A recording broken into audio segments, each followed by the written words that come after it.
পিতৃ পুত্ৰ আৰু পবিত্ৰ আত্মা এজন সত্য ঈশ্বৰৰ গৌৰৱ হওক।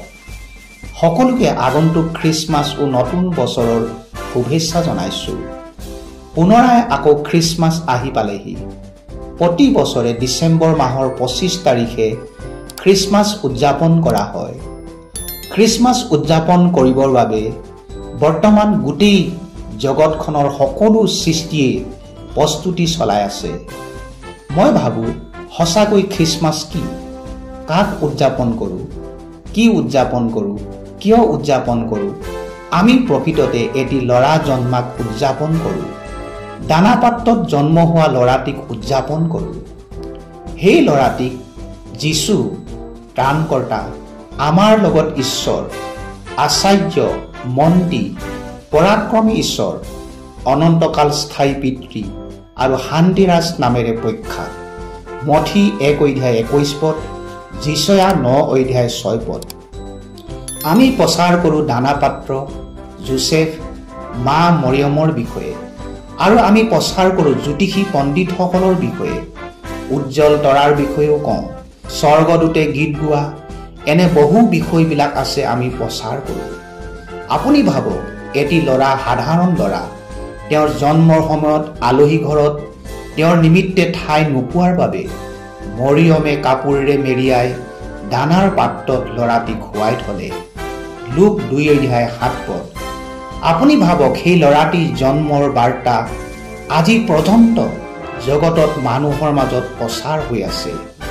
সেই ল'ৰাটি ঈশ্বৰ, মানৱ অৱতাৰ ৰূপ, শিশুৰূপে উদ্ধাৰকৰ্তা, ত্ৰাণকৰ্তা হিচাপে এতিয়াৰ পৰা 2000 বছৰ পূৰ্বে যিহুদিয়াৰ বেথলেহেমত, বৰ্তমান ইজৰাইল দেশৰ জেৰুচালেমৰ পৰা 10 কিলোমিটাৰ দক্ষিণে পবিত্ৰ দেশৰ এখন নগৰৰ বেথলেহেমত ঈশ্বৰ মানৱ ৰূপে এটি ল'ৰা হৈ জন্মিছিল। আমি সেই ল'ৰাটিৰ বহুতো গুণবিলাক দেখিবলৈ পাওঁ। সেই ল'ৰাটি আছিল মৰমীয়াল, নম্ৰ আৰু কোমল চিত্ৰ, বিশ্বাসযোগ্য, নিৰ্ভৰযোগ্য আৰু নিৰ্দোষী আছিল। সেই ল'ৰাটি আচৰিত ৰূপে জন্ম হৈছিল। সেই ল'ৰাটিৰ মানৱৰূপী ঈশ্বৰ যীশু।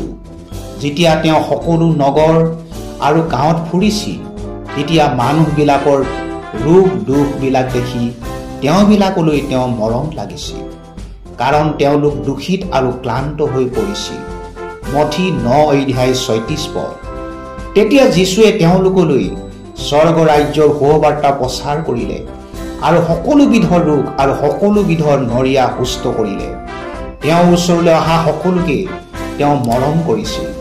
তেওঁলোকৰ ৰোগ দুখ সমস্যা দূৰ কৰি শান্তিৰে ঘূৰাই পঠাইছিল। এনে উদাহৰণ বাইবেলত আমি অনেক পঢ়িবলৈ পাওঁ। যীশুখ্ৰীষ্ট কালি, আজি আৰু সদাকাললৈকে সেই একেই হৈ আছে। ইব্ৰী 13 অধ্যায় 8 পদ। বৰ্তমান জগতত বহুতো ভগ্ন পৰিয়াল আছে। তেওঁলোকৰ জীৱনত শান্তি নাই। তেওঁলোকে পাপ কৰাৰ বাবে জীৱনত শান্তি হেৰাই পেলাইছে। আজি সেই পাপৰ ফলত তেওঁলোকে ভয়ানক ৰোগ বেমাৰত ভুগি থাকিব লগা হৈছে।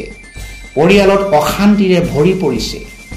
যদি আপুনি খ্ৰীষ্টমাছৰ বতৰত যীশু শান্তিৰাজৰ বিষয়ে শুনিবলৈ পাইছে, তেন্তে তেওঁৰ ওচৰলৈ আহক। তেওঁৰ ওচৰত আপোনাৰ পাপবিলাক স্বীকাৰ কৰক। তেওঁ আপোনাক শাৰীৰিক আৰু মানসিক সকলো ৰোগৰ পৰা আৰোগ্য কৰিব। তেওঁ আজিও মৰমীয়াল, নম্ৰ আৰু কোমল চিত্ৰ, বিশ্বাসযোগ্য, নিৰ্ভৰযোগ্য আৰু নিৰ্দোষী।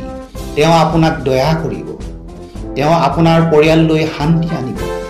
তেওঁ আপোনাৰ কৰ্মৰ জীৱনলৈ সমৃদ্ধি আনিব। তেওঁ আপোনাক বঢ়াব আৰু বৃদ্ধি কৰিব। এই বাক্য শুনা সকলোকে প্ৰভু যীশুৱে আশীৰ্বাদ কৰক। আমেন।